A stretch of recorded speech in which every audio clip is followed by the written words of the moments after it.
No Jumper, coolest podcast in the world. And today I have an iconic interview going down with someone that everybody knows, everybody loves. I might be setting it up a little bit, but Sean Kingston is What's in the up, building. my brother? How you feeling, man? I feel good, man. Dude, you haven't done an interview in a long time, huh? Yeah. That's crazy because like you're mega famous, and I'm so used to like big artists just having a million fucking interviews, and it's always like, oh god, like I gotta pick which one I want to watch before I do the interview or whatever. But when I searched up Sean Kingston interview on YouTube, it's kind of light, you know. You did Breakfast Club years ago, but I feel like has that been an intentional decision that you prefer to stay a little mysterious? Yeah, yep. Stay exclusive. To be honest with you, I ain't been really I just been really focused on the album, recording music. I've been writing a lot of music behind the scenes for a lot of big artists.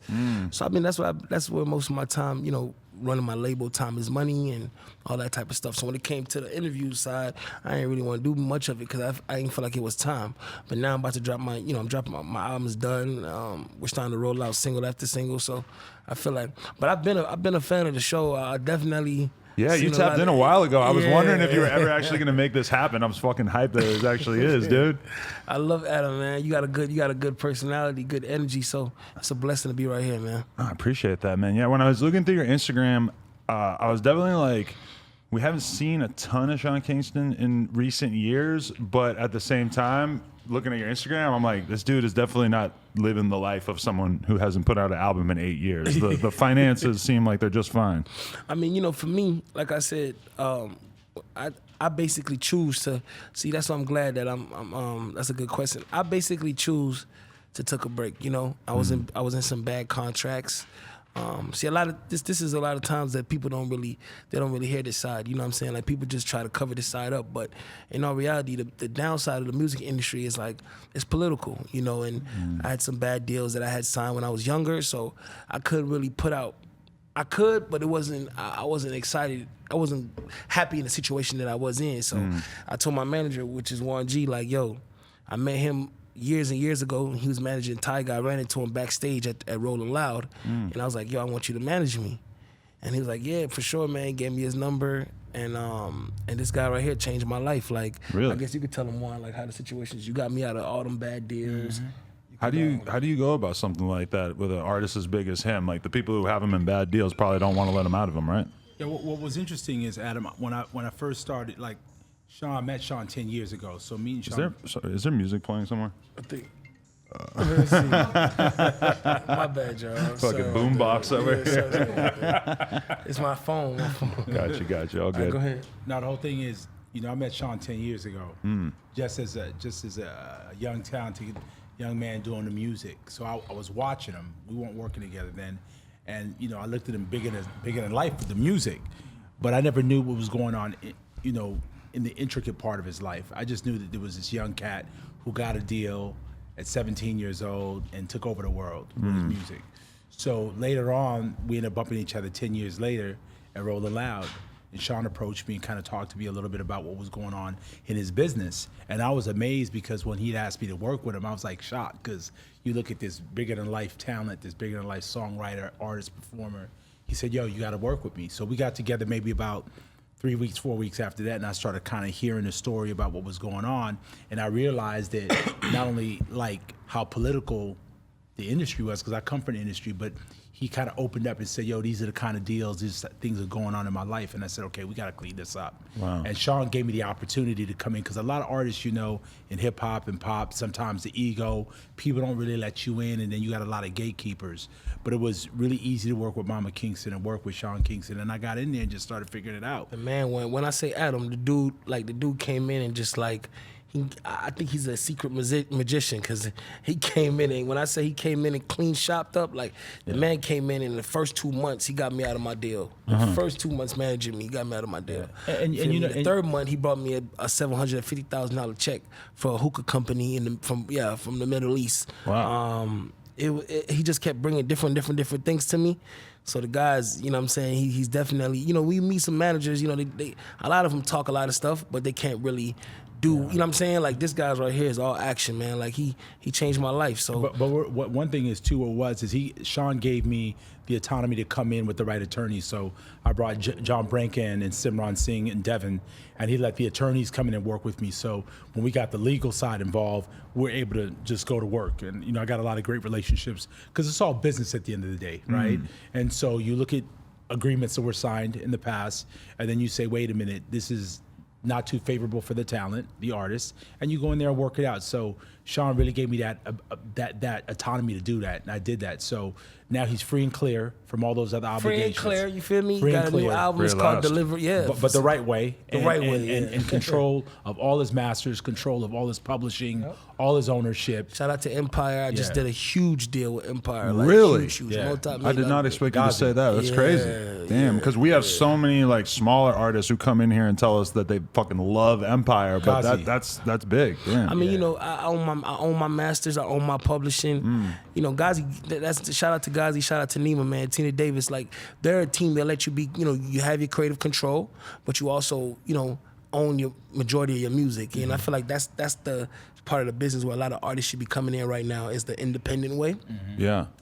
Yeah, you might need more of a money for marketing, but I feel like when it's all said and done, you're gonna own more of your music. So, Right.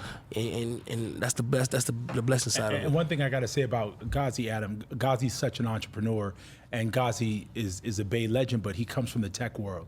So he understands when artists talk about the major labels, well, who controls distribution today? The DSPs, Apple and Spotify and YouTube. So it's really a DSP game, right? Yep. So when you got the hits and you're a hit songwriter like Sean and you know how to put hits like that, what you need is just a little financial backing and then you go. But the good thing is now all his IP, all his publishing, all his masters, this man, time is money, own label, through Empire. So he gonna rock and he gonna be stopped now because now all you gotta do is continue to put out the hits and we go. We're less used to hearing that version of it, as in like, I'm a huge artist, I have all this credibility, people know that I can make hits, but the labels basically have me wrapped up in deals that I don't want to be in. You don't hear that as much now because the artist has way more leverage in these situations. But like, when you sign, like, put us in your position, like paint the picture of us where you were at when you did sign your deals initially. You probably felt like this was the only way that you were going to be able to get your career off the ground, right? Yeah. So I didn't have too much, I had knowledge, but not too much. My mom was in prison. I was homeless. So I was just signing deals and, they weren't terrible, but they weren't amazing deals. You know what I'm saying? So I've lived and I learned that, like I said, and God has got me out of those situations, bro. And Adam, now it's a blessing. I have fucking Chris Brown on my album, Little TJ on the new album, 5EO. I have NBA Youngboy, Free Top, matter of fact. I got all these, like, the albums with 2C. When I tell you no cap, I mean everybody, Trippie Redd, like everybody's on the project, and I feel like it's the Sean Kingston field that the people miss, like the old school Sean Kingston with the reggae, the Jamaican, the island, the R&B, you know what I'm saying? But it's also a new edgy hip hopness to it as well. Right. And I feel like yeah, man, when these music comes out, people are gonna be blown away. I've been working on this project for 1.5 years, 2 years. So. Right. So. And I feel like a lot of artists like that who are super popular right now, most artists don't get to like take 8 years away from putting an album out and still have the enthusiasm from a lot of the big artists right now. So that's dope to hear that they're fucking with you like that. Yeah, man, it's a blessing. Like when I tell you, like, quarantine for me has been nonstop busyness. Like I think if quarantine didn't take place, I probably would have had a dope ass album, but it would have never had so much features because you got to think about it. All the artists were at home. Yeah. You know what I'm saying? You know where to find them, yeah. Lil TJ, these are all my friends, but these guys don't got to go to Rolling Loud. They ain't got no festivals because everything's shut down. They just got to be in the house. So when I started playing people, vibes and started sending them stuff to get on, it was the easiest thing. Sway Lee, shout out to him. He's on the album. Ozuna, which is a huge Spanish artist. He's on the album as well. Yeah, bro, it's just a blessing, man. But I think Adam, another thing that Sean's not mentioning, like a lot of these artists who are fans of Sean and like friends of Sean, when they came over to the studio in the house, the way this man writes a song. Like nobody saw them in the element. All you hear is you see him on the videos, you hear him on the radio. It's different when you get in the studio with an artist that knows how to write a record and write a record for real. Like ain't no ghostwriter in the room, right? So tell us about the early days of you even being interested in music and how you became creative and how you eventually built up this buzz that got you signed and you became a fucking household name like overnight. So basically, I've been doing music since I was 7 years old. 7, wow. Yeah, my grandfather is Jack Ruby. He was one of Bob Marley's producers in the 70s. You can look him up. His name is Jack Ruby. So it's always been in my background in my family that music is, you know what I'm saying, reggae music is a huge part of, you know, how I was raised up. But what really took me to the top was when my mom got sentenced to 10 years in prison. Right. I kind of was on my own. And how old were you, 15? I was 14. Okay. And So- what did she get caught up for? She got caught up for, she was basically doing tax evasion, fraud, drug trafficking, and I think that was it. That's not, yeah. Wow, okay. And so then what happens to So you I was by after myself because I only been around my dad like 3 times, right? So I don't really have a crazy relationship with him. So when my mom left, it was like, I was on my own, you know, and it forced me to become a man early and to get on my job. And I always said to myself that when my mom get out of jail, like, I'm gonna be picking her up in her dream car. Like, I knew in my head that, 10 years is a long time for me to get this shit together. But I knew when she got out that I was going. So I started going crazy. I started hustling hard. I came to LA with $300 in my pocket. Wow. That's that 300 was only last like 2 days. What year are we talking that you We're came to talking LA? 2006, 2005. Okay, so 2006. early MySpace era, because a lot of people say that about you. Like Sean Kingston came up in the deal off MySpace MySpace. era. Right. That's what I was getting into. So basically, 2006, I was just homeless. You know what I'm saying? Out here figuring it out, bouncing from my aunt Sharonda's house to some family members, friends that we knew, which is Leslie. He was a Haitian guy that was dating my mom back in the day. He lived out here in Burbank, so I was staying at his house between Aunt Sharonda and his spot. I was going back and forth out here, and I figured out how to work the internet because MySpace, I started blowing up on the charts. I remember they used to have the indie charts. Yeah. So my song started, I think 2 songs started taking off on the indie chart or whatever like that. And I just started hitting up people, sending my music to them. So I hit up Timbaland. I remember hitting up Lil Jon, Pharrell.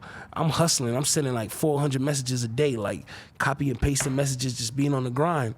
And one day I get home and I open my inbox and I see J.R. Odom in my inbox. I'm like, what? J.R. Odom, he's like, yeah, we got your email. You're persistent. We love it. Send us some more music. So I sent them some more music, and they were like, yo, we love your sound, but we want to vibe with you, but we don't know if, we don't have no budget right now to fly you from Miami to LA. I'm like, no, I'm in Burbank right now. And I'm in Burbank. It's perfect. I'm here. And yo, let's go. So I linked up with them, and the rest was history. Wow. The first day I got there, they started singing me. They started hearing me, melodies, me rapping, freestyling, and they said, yo, we want to sign you. And that was your first time in a real studio? First time in a real studio. Wow. And were you just taken aback by how much better your shit sounded, recording and everything? It was just on from there. I seen the profession. You got to think about it. That time, JR was killing it. He had If I Was Your Best Friend for 50 Cent. He had SOS for Rihanna. He had Push It to the Limit by Rick Ross. He had all these big hits. So he basically was kind of I was kind of like his protege, just making, soaking up all the energy and just learning and taking it day by day. And right. Who were you studying on a musical level? Because you seem like the kind of guy who was really soaking up the game and facts. but it was life or death for you, right? No, it definitely was.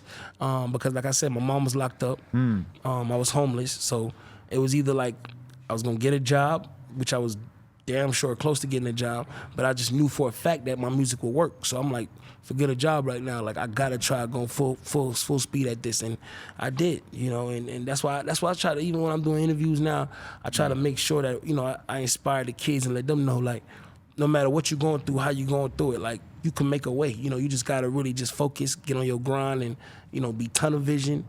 And then, like I tell people all the time, if you keep going at it, man, something positive gonna happen. Definitely. In terms of artists, who were you looking at that time? Akon. Akon was a huge king to me, still is. That makes sense. T-Pain.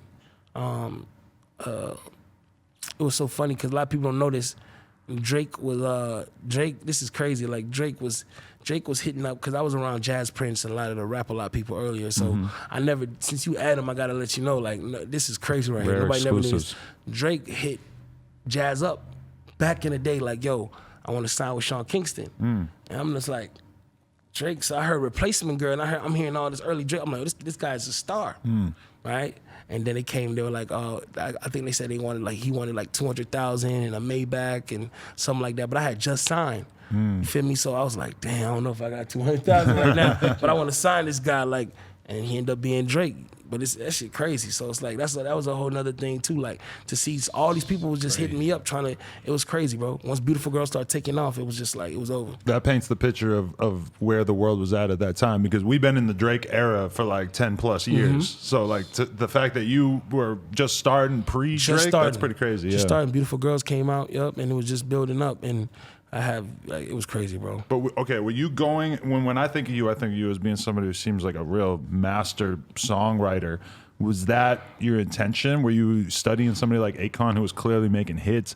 Like, where was your mind at? And do you think you gravitated towards making those hits because you knew that was going to be the shit that got you out of your financial situation? Yep. I knew for a fact that I was coming with a new sound. And what I did, and that's why I tell people who's making music now, it's like I can find a lot of talented people. There's so many talented people out there, but what's gonna separate you from the rest is having your own sound.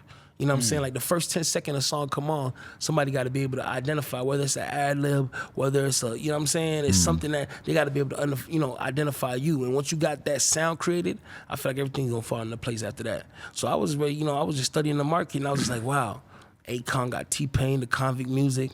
I'm like, man, I got to start my label. So I came up with Time Is Money. And I signed. You started that even before you really got your career off the ground? Okay. Yep. So the first artist I signed was Ayaz. He had a couple hits out. Shawty's like a melody, and that was my artist. Ayaz. Okay. I wrote that song. Wow, really? Yep. He was signed to me. You can look it up right now. Ayaz, Iyaz. Right. That was #1 in the world. Then I turned around and signed Tory Lanez. Oh my God, I forgot about that too. Holy shit.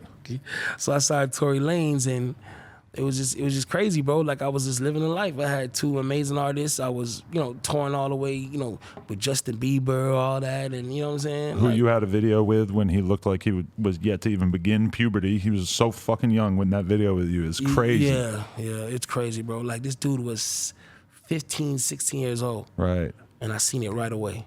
Damn. Seeing his YouTube, he probably had 700 views, 800 views. Right. I DM'd him instantly, like, yo, I'm coming to Canada on the Bieber tour. I want to sign you. And normally the dope artists are not always dope A&Rs. Like a lot of times, like a big artist will like sign a bunch of artists and they never go anywhere. Really go no facts. You sound like you have a pretty crazy track record of just being able to spot shit early. Think about it. Travis Scott, all these people like how Soulja was saying, like I think Soulja Boy mentioned a couple times how a lot of people was on his couch, but if you really, really check the records, if they wasn't on Soulja Boy couch, they was on my couch. Like a lot of artists came through me. I just was never like, the type of dude to be like, yo, throw it in people's faces. I'm a humble dude. So when I do stuff for people, I do it out my heart. I don't do it to get no clout, no recognition. I don't do it for none of that. But a lot of artists came through me, Travis Scott, a lot of them. When you first got in the studio with JR, how long was it before you landed on Beautiful Girls, or was that something you already had? No, I had Beautiful Girls probably like, I say a month and a half, 2 months in. Okay. We created that together. Right. I basically went to JR's studio one day, and on the way there, I took a cab. In the cab, they were playing Benny King Stand By Me. And I was one of my favorite songs ever, and I never realized it was the sample from Beautiful Girls until I was getting ready for this interview. Yeah. It was Benny King Stand By Me.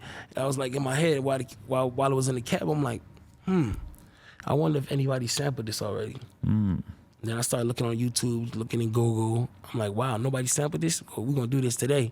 So I pulled up to the studio, told JR, like, yo, JR, we got to flip this. He's like, let me hear it. I'm like, Benny King Stand By Me. And that was it. And you wrote all the lyrics and everything. Yep. Where were you at in your mind at that point? Was there any particular girl that was tormenting you in your brain? Nah, I mean, of course I had some, some puppy love and situations that was going on, but I just was really writing it off of, like I'm a type of person, like I could kind of like what everything that my mom was going through, everything that I would see growing up, everything, like I'm one of those type of people, like I could put myself on, I could build storylines, you know what I'm saying? I'm good with stories. So with Beautiful Girl, it was just basically like a concept idea, like, it's like, damn, we want all the beautiful girls, but all the beautiful girls come with the most problems. This is a story that I can definitely relate to, yes. A lot of the most beautiful girls I've ever met in my entire life are also like the most deranged because they're just used to being able to get away with murder. Because they're beautiful. Because guys won't check them. Won't check them, yep. And so you see it all the time that they kind of end up like incapable of dealing with situations in life because they're used to fucking some guy just dashing in and helping them out. Cool, yep. And we've all been part of the problem. Oh yeah, for sure. For real. For sure. Definitely. For sure. So okay, talk about your life changing there though. Like did your life not really begin to change until you landed on that song? No, it changed a little bit before that because when he signed me, he gave me $100,000. Oh, okay. So you gotta think about it. $100,000 for like Must have felt like 10 million. I'm from the trenches. $100,000 to me was like $1 million. Right. Probably even more. So I was really excited. So I was living, comfortably once he gave me that. Right. And then like I told you, two months in, we came up with that song and everybody in the studio knew that was a smash. Like, yo, that's the first single. Right, like out the gate. That's undeniable. Undeniable. You hear it one time, you know what it is. You know what it is. Yep. Yeah. So it was like, okay, this is the first single, and we just took it from there. And I mean, it's crazy because very rarely do you hear a song that is so big instantaneously that like literally every person that I said I'm interviewing Sean Kingston today either started singing that song, started fucking talking about how much that song meant to them when they first heard it. Like it's really very, very rare that a song could have that big of an impact on that many people. It's crazy, bro. Like I still get messages today like, you're my childhood, nostalgia. I just wanna you to drop. I just wanna cruise with top down with listening to all Sean Kingston. I'm getting all these messages. I'm like, wow, you feel me? Like from Take You There to Dirty Love with Nicki Minaj, all the hits like Justin Bieber with Eeny Meeny with Justin Bieber, all those records. Like people remember growing up to him, and that was an amazing time in their life. So yeah. A lot of people be DMing me. I'll be like, yeah, that's dope. Damn. So okay, the album comes out. Or was the single out before the album? Single out was before the album. And I mean, I just imagine the shit started changing very, very rapidly for you. Man, I'm talking about 3 shows in one day. I'm like, what? 20,000 a show. I'm like, yo, you know what I'm saying? I knew I made it when I did a bar mitzvah with Bon Jovi. You know what I'm saying? I did a bar mitzvah. I swear, I did a bar mitzvah in Hampton, New York, with Bon Jovi, the whole group. I'm like, yo, this is crazy. I'm lit. Right. Holy shit. That must have been pretty surreal given where you were at even just like a year or two before that, huh? Facts. Wow. Do you feel like, did you let the fame get to you? Did you like get out of control with it? Did you start indulging a little too much? I'm not gonna lie. I lost my way because I was around people. You gotta think about it. I had so much yes people around me. I had like, I was chilling with the wrong people. It's just a lot of stuff happened that, you know what I'm saying, that I made some, bad decisions, you know what I mean? Like, I came out here, I started not drinking lean, but like, basically, yeah, drinking lean. It's awful lot of cough, I try to, awful lot of, you feel me? Just getting in the wrong stuff and the wrong crowd and kind of lost my way a little bit. Thank God I didn't go too deep in it, but it was kind of like a situation where it was just like, I was just going through this depressed moment for a little bit because, like I said, those contracts started, getting shittier, and I'm just like, damn, I can't put out music. Did Bieber get you into lean, or did you get Bieber into lean? Shit, I don't even know. I think I don't even know how he got into it. Shit. How was it sipping with him though? That must have been fun. Man, that was legendary.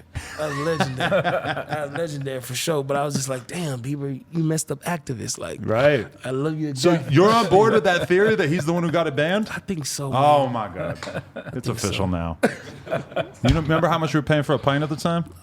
600, 500. Dear God.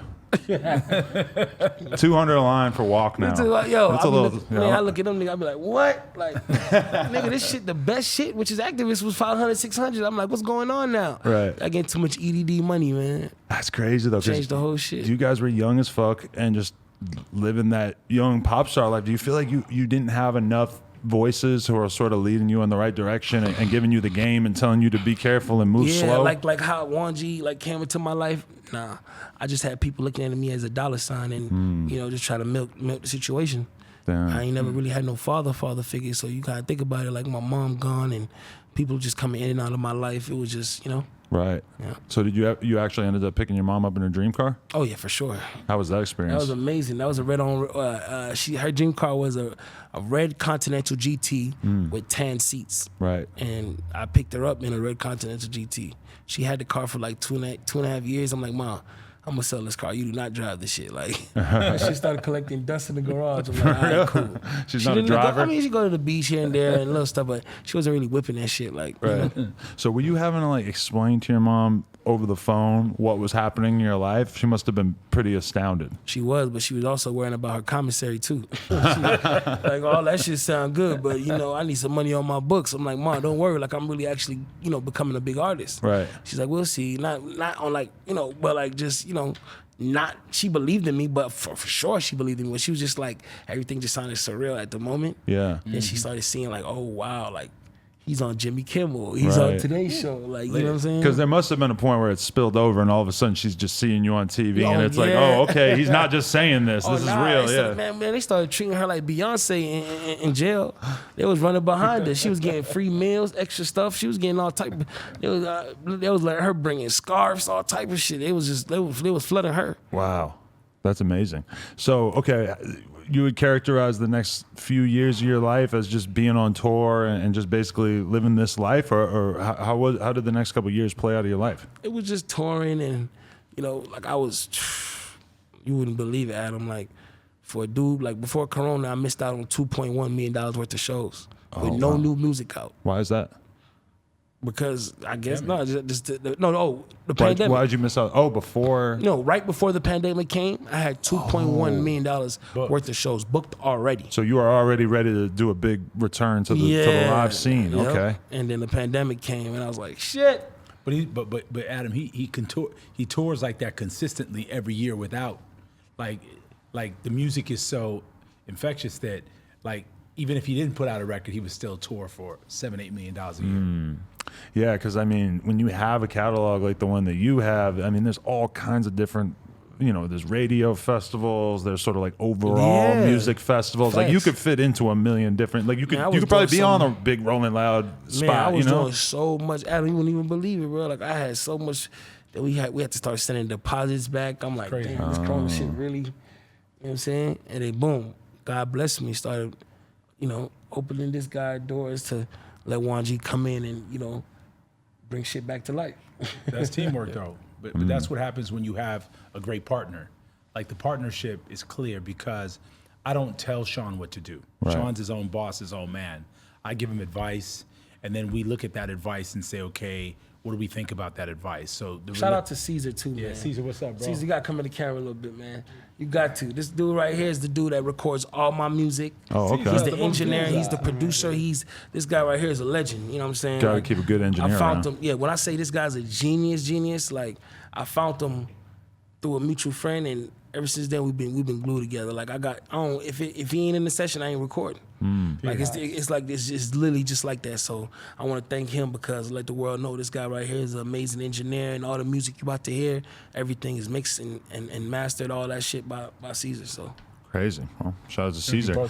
Hey, so okay, early on though, you're talking about how you were partying and everything. Did you lose your way in a sense? Like, did you stop kind of having that enthusiasm for recording and everything? For sure, I was depressed, Adam. I just told you, I was like. I was going through it, man. I didn't want to, because you got to think about it. I'm in the house and I'm looking at people saying I fell off. But I'm like, how the hell I fell off when I'm writing hits for your favorite artist and I'm living in a $6 million house? But it's just out of sight, out of mind. They not seeing me. They not know what I'm doing. And it kind of get to you after a while. You reading all this shit like, damn. Then, lawsuits coming in play, jury lawsuits and this, that. You like, what the hell, man? You like, damn. And then, like I said, I went through all those trials and tribulations to make me a better person who I am today. I felt like I went through what I went through for a special reason, Now I got a testimony. I could inspire new artists and show them the way and let them know you don't got to get all that jewelry. Yeah. You don't got to get all that. Invest in some property, buy some real estate. You said with a fucking brick on your finger right there. Oh yeah, but these shits from 5 years ago. Boy, I ain't been buying none. I've been investing. This guy right here got 80 buildings. I got 6. With this dude. That's what I say. Like, That's what I'm trying to tell you. Like, he the type of dude to come in, he don't even he ain't like the typical managers just go on, okay, you focus on music, I'm gonna get percentage off your shows. We go, you feel me? I'm gonna get and cool. No. This guy's like, yo, Sean, aside from music, I want you to set yourself up. You've been through too much. You've been doing too much splurging. You don't see where that got you. You don't see where I need you to invest. And I need you to go. I'm like, all right, Juan, let's do it. But there's so many other strategic partnerships out there where people want to work with Sean. It's not hard. These days, if you're a big musician, there's a million different ways that you can capitalize on that, My right? work is easy, to be really honest with you. He makes it easy for me. Yeah, so him and his partner, Hunter, you know, they got, shout out to Hunter, they got a crazy situation going on. And the guy basically just is like, yo, Sean, I want you to go little by little, but I want you to, you know, and I started doing Airbnb properties and moved on to lease to you know. Long-term wealth. Long-term wealth. Sean has to focus today on long-term wealth, which that's what you're doing. And I think that's the bigger part for his fans and the young people that look up to him. Yeah, the music is great. That's the foundation. The hits are the foundation. The touring is the foundation.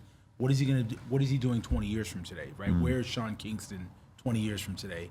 And that's a wealthy real estate mogul. And being a pop star and like being constantly present at every awards show and being on everybody's records and stuff like that, and then just making a lot of money and being happy, these are two very different things that don't always overlap, right? Facts. They don't. Because if you want to like had chosen to keep putting yourself out there constantly year after year, you know, it's like people are going to have the perception, oh, Sean's doing great, I see him everywhere, yada yada. But then meanwhile, that might not be great for your mental health, and it might not be great for what you want to be doing with your time. You know, like when you talk about being in the studio writing for people, well, you could get a big chunk of the money off of that record right there and not ever have to tour. It's a very, very different experience, right? Yep. And that's what it was with me. You know, I was writing a lot of stuff for Chris Brown.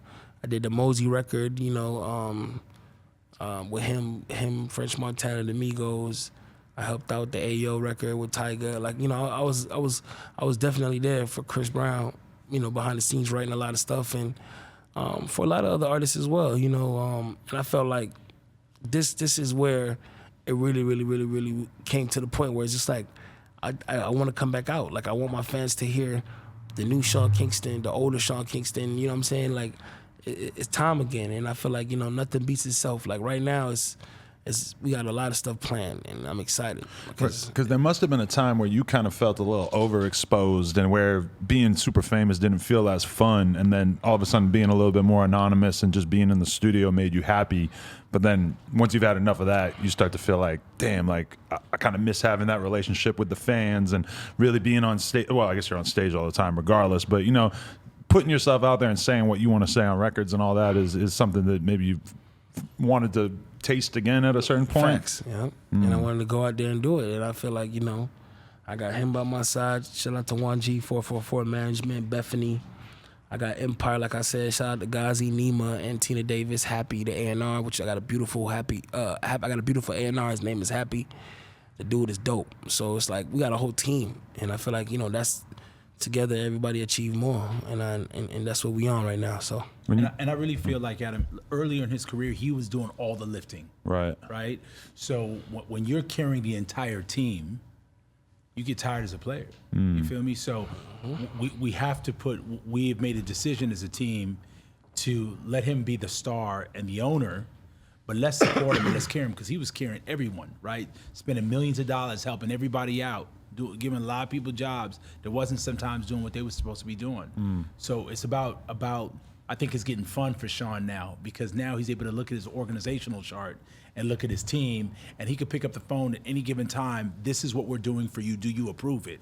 This is what you're going to do. Do you approve it? And I think that is what's giving you this clarity, Sean, today, to be even greater than you were back then. I actually don't believe his career started yet. I think the world is yet to see what's going to happen with Sean Kingston. Right. I think this chapter is everything else he was just doing was just laying the foundation. Now he's building the building. That's interesting, because I mean, when you look at a lot of people like who, you know, a Michael Jackson, a Prince, it's like, you know, when they were your age, they were just getting started in a lot of ways. You know, you're not like you just experienced a bunch of success early on, and that's definitely the right attitude to have.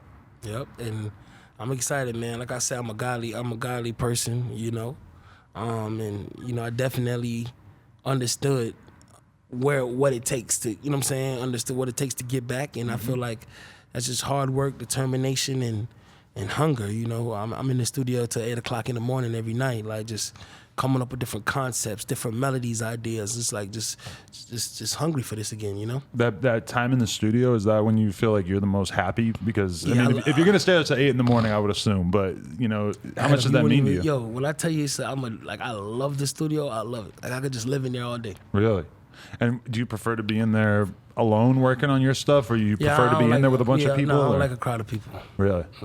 That's a little too distracting for you to focus I like on to it? just be vibing, just me, the engineer, maybe one person. So even when you're making stuff for other people, you'd prefer to just sort of make reference tracks and then show them to people rather than recording right in front of them? Or if they're there, like, you know, Chris or whatever, I try not to make it too crowded, Right. just so I can really go on and focus and, you know what I mean, get in my element.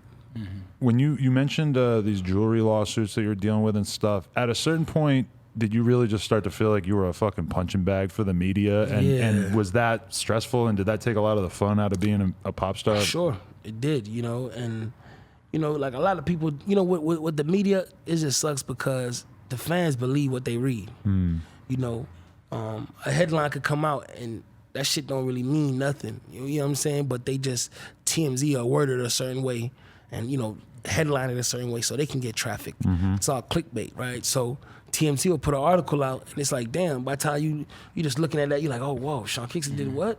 And then you'll read into it and it'll be like, oh, he just got, and it's just like, it just like you said, I felt like I was a punching bag, man. I just felt like it was like, damn, like I can't catch a break. And I'm like such a great, you know, humble person. But like I said, I had people around me that was making wrong decisions and being a yes man and not really, like I said, just moving fast. And I felt like, but guess what though? You know what? I'm all cleared up. You know what I'm saying? I don't owe nobody no jewelry. I'm good. You know what I'm saying? Right. I got like I said, I did a $4.2 million deal with Empire.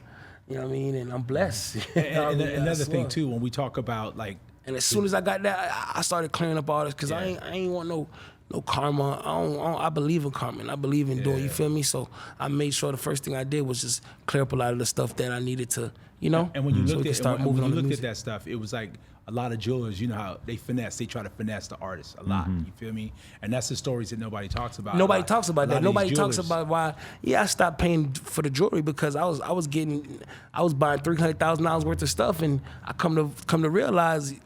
Majority of the shit is Mosinite, you know what I'm saying, or CVD lab diamonds. It wasn't even like a lot of, you know what I'm saying, and you not know you being young, you just buying shit. You're not even really, of course, you know what I'm saying. Like that's why I try to talk to the younger generation now. Like don't look at the bling, because when you go in the jewelry shops, they got all type of lights that's gonna make that motherfucker hit crazy, and you gonna be like, oh, I got a crazy piece. By the time you bring that shit home, you like, what is this? Is this the same shit? Like motherfuckers don't. So you gotta really just get involved in your diamonds. You know, F color, G color, VVS, SIs, like.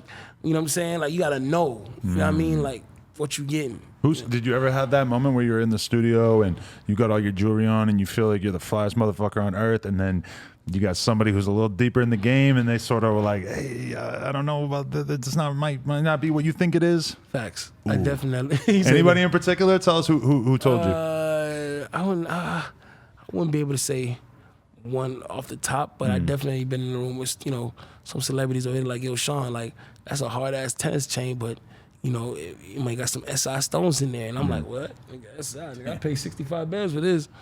But then, you know, then, you know, you do your investigation, and it is SI, you know what I'm saying? Because it's just like you buy shit just, you know? So I kind of got fed up with a lot of jewelers. Not a lot, just the 3 main jewelers that I was messing with, because out of the 3, only one of them that was only doing right. And that's why I stick with him till today, and that's Peter Marco. Okay. He do all my stuff. Shout out to Peter Marco. He do all my stuff now because I feel comfortable with him. Like, I know what I'm getting. Every time I buy something, you get your certification right there. It says everything on there. It's basically like a contract. So, you know, he can get his ass sued if everything on there is, you know what I'm saying? So I kind of just deal with him when I'm getting stuff. But like I said, I haven't bought no stuff in like, I'll say 2-3 years. Right. Do you feel like, did you ever make financial decisions that really put your financial situation in jeopardy at a certain point? Because a lot of people, you know, they come in the game, they get the big advance, and they just fucking run through it so fast. Did you ever have like real money issues like that, or was it? Because I feel like you probably brought in so much money throughout the career that you could afford to make a lot of bad decisions. Yeah, it was not. It definitely was never. When I was on TMZ, but I was in an $8 million house, or you know what I'm saying? It was or whatever. It was never that. Right. Definitely. So, do we fast forward a little bit to the jet ski incident? Because I feel like that was like another just like massive moment where everybody just kind of stopped and you were just like 100% what everybody was talking about all of a sudden. Yeah, I crashed. I basically was, I had a house on Star Island. So I basically, I always used to ride my jet ski like around 2, 3 o'clock. But this day, it was a Saturday, I'll never forget. And I wanted to go a little, on the other side of the water. So I was going 75 miles per hour. And as I got close, jet ski doesn't have any brakes. So as I got close, I tried to slow down because I knew I couldn't make it under because the tide got high. It looked like I could have I could have went under, but as I got close to it, I started noticing that the tide, it was rising up. So I started going 75 miles per hour like that guy. And then I hit the bridge. I hit a bridge and I tore my aorta, which is the tube that connects to your heart. Wow. Yeah. So. And so, okay, how did you get rescued at that point? Or like They skylift me. They had to. Wow. And so how long were you out there before they realized you were out there though? I was out there for like 10 minutes, 10 to 15 minutes. And is your life pretty much flashing before your eyes? Yeah, my lungs was crushed, blood coming out of everywhere, splitting up blood, all type of stuff. Man. Holy shit. How long was it before you, So you must have been out I was out for like an hour and a half, probably like an hour. But the blessings of when I got knocked out, unconscious, I was just floating, an ex-Coast Guard who just happened to be, it was a miracle. This guy was an ex-Coast Guard, but just happened to be going the wrong way. And he was about to make a U-turn. And as he's making the U-turn, he sees, people, calling for help. That was in the area where, you know what I'm saying? Because they knew they seen me face down. They seen all the blood. They seen everything. So he jumped in and brought me up, tried to do CPR, and, shit like that was coming around. All up, blood kept coming up. And they skylifted me. That's when, the helicopter came. They brought me to Jackson Memorial Hospital. And, God took it from there. It really occurs to me that, like, we're very lucky to even be having this conversation with you right now. I'm kind of, in my mind, I'm like picturing the other version of this where it's like, damn, Sean Kingston's almost been gone for 10 years. I mean, that must have, once you were done healing and stuff, did that kind of give you a different lease on life? Like realize how close you came to losing it all? Yeah, facts. It made me thankful. It made me just, like now it's just like, I'm very more cautious, When I'm doing something, I'm not rushing and doing it like I'm really, seeing if this is what I want to do. Right. And yeah. Pretty much. How long were you in the hospital before you started to get to a point where you could have a somewhat normal day? I was in critical condition for like 2 months. ICU. Wow. And how long did it take before you could sort of like live a full day without having to necessarily have this be a huge part of your day? Like a couple months. Right. 3 months. I started doing, all the guys, the therapy people started coming over, and I started doing therapy and, getting my body right, getting my hand, like making sure all the, because all my left side, all this was crushed right here. So I had to learn how to, get everything back moving again. Holy fuck. That's insane. I can't believe you made it through that. That's pretty amazing. It's a blessing. It's crazy. Definitely. Wow. That's incredible. Talk about your relationship with Soulja Boy. You were talking about how people were sleeping on you guys' couches and stuff. Are you guys still close? Like, how do you feel about it? Yeah, for sure, man. That's one of my closest friends. Like, we talk every other day. We might not talk daily, but the week ain't gonna pass if I don't hear from him. Like, you know what I'm saying? Like, that's my boy, man. You gotta think about it. We both came out 2007. Yeah. The summertime. I came out July. I think he came out like a month before me. Or I was a month before him. But we basically was always buddy because we were, same time, same era, Yeah. So all the shows used to be me and Soulja. A lot of the tours was me and Soulja. Right. So he's somebody else who's kind of became like a media punching bag at a certain point where they basically just decided that they wanted to, give him a hard time every day on the internet. And I mean, he kind of played into it, that Breakfast Club interview. Like when you were watching that, what was going through your head? Man, I was just like, yo, this guy's crazy, man. But is he crazy? Tiger. I'm like, yo, this dude is ridiculous. Is he crazy or is he a marketing genius? He's both.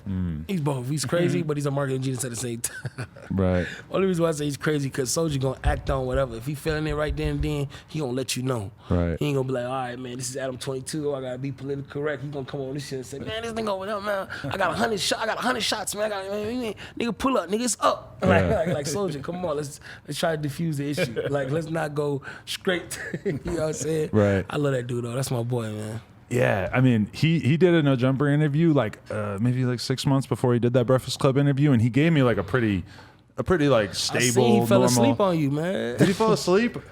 I think it was an interview. He was falling asleep and you caught him. I think, yeah. I can't remember. Yeah, it definitely could have happened. But I mean, I feel like that he gave us a pretty like normal interview, and then he went into Breakfast Club, and I was like, oh, this is the marketing genius version of him that went in there with a bunch of like wild ass shit sort of in his mind that he was going to say to capture everybody's attention, which he's just like, when he wants to, he's so good at making everybody obsessively pay attention to what he has going on. But we've seen like a very different version of the past few years where he's not doing interviews, he's doing his Twitch shit, and he has a hit right now. But I mean, he just seems like he kind of maybe had some of the same realization that you had, which is that, you know, maybe I'll enjoy my life a little bit more if I'm a little bit more low key and not always putting myself out there in the media. Yeah, I used to always tell him that. I used to like, Soldier, not everything you got to put out there. Like, you want to have a private life. I understand that you came up off YouTube and your version of it is vlogging and really getting close to your fans and really bringing them in.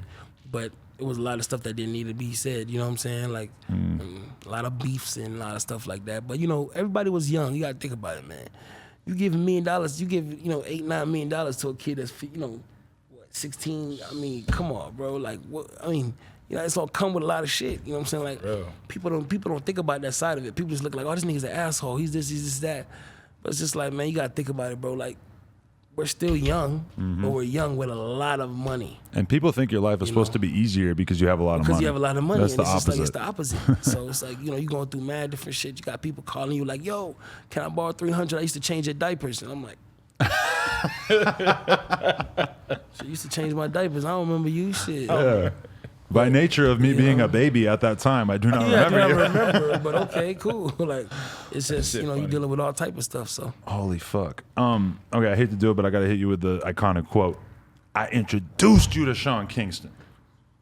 Does that trigger a little bit of PTSD right there when you hear that? The Soldier quote when he was saying that to Quavo. The Quavo, I mean, that was like that was just such a viral thing for him to say. Like in that moment, like having this whole conversation with you, I can see why that actually was a very relevant thing for him to say at that time. But I think to a lot of people, it was like, why the fuck is he bragging about introducing him to Sean Kingston? This is a strange thing for him to say in this moment. Shout out to Migos, man. He definitely did introduce me to them boys, though.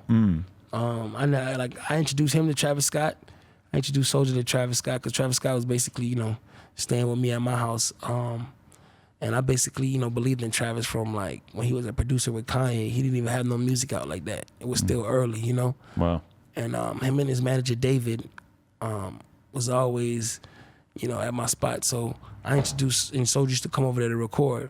So one day he brought Migos over.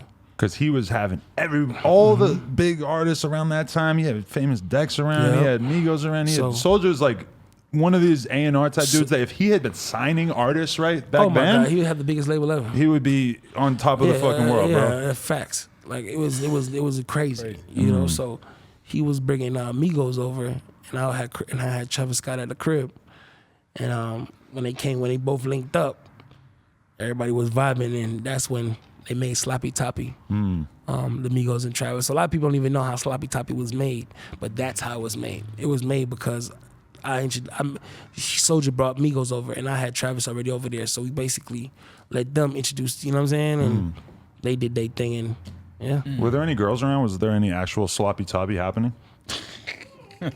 Sorry if that's TMI, but no, I don't think it was sloppy. Not that just night. going off memories. Yeah, okay. The night before. I feel you. Okay, so you said shout out to Migos. I assume that you at some point squashed the beef with them or put all that situation to bed. Yeah, that shit been over with, man. Like I say, you know, a lot of stuff niggas was just really acting out on just being young, man, and not really understanding. Like nigga, like you feel me? Just a lot of stuff you gotta kind of just. You know, analyze it and be like, does this really need my energy? Does this kind of, you know? So a lot of the stuff we was doing, we was just really young, you know? Migos ended up, you know, having a phone conversation with me, and that's been squashed, you know? Okay. And I respect everything they been got going on, and, you know what I'm saying, still do.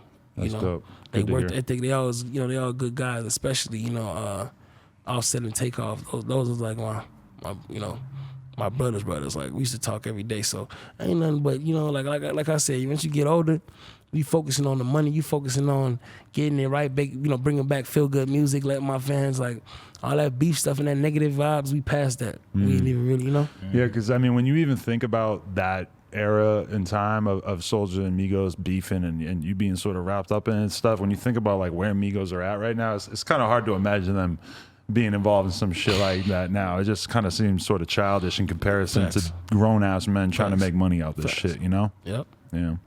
Facts. Okay, there was a thing about you starting a boxing league.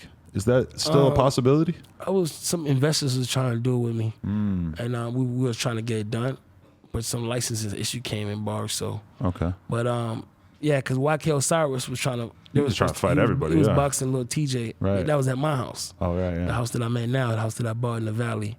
And when they was about to do it on the basketball court, when they was about to fight, I'm like, yo, maybe I got it's too much celebrity trying to box, but ain't nothing really set up. Like, right. You know what I'm saying? So I'm like, I want to be the first one to, just me having my business mind. And so we spoke to some investors and we were trying to put it together, but it never really came out the way we wanted it to. So we like, yeah.